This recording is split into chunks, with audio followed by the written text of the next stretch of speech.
রাজনীতির খেলা বিএনপি এবার হারবে জামাত এনসিপির কাছে, কারণ কিছু ভুল পদক্ষেপ তাদেরকে সেই হারার পথে, সেই ব্যর্থতার দিকেই এগিয়ে নিয়ে যাচ্ছে।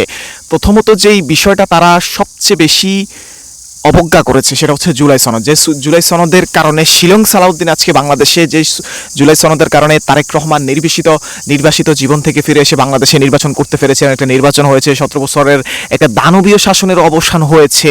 এতগুলো মানুষ জীবন দিয়েছে, রক্ত দিয়েছে, তাদের হাত হারিয়েছে, পা হারিয়েছে, চোখ হারিয়েছে, অনেক ধরনের অনেক কষ্ট, অনেক মানুষ স্বজন হারিয়েছে, লাস্টটা পর্যন্ত খুঁজে পায় নাই, কে কোথায় আছে কেউ জানে না।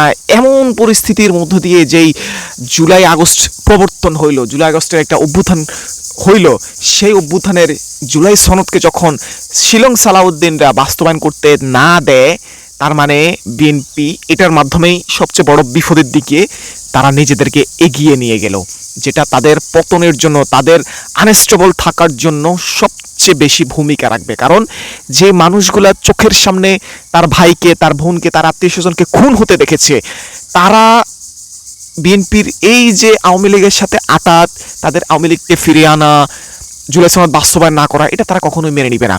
জামাত এবং এনসিপিকে ইচ্ছে করে ইঞ্জিনিয়ারিং করে হারিয়ে দেওয়া হয়েছে, যে বিষয়টা আমরা সৈয়দা রিজওয়ানা হাসান উপদেষ্টা, তার কথায় আমরা খুব দারুণভাবে বিষয়টা দেখেছি।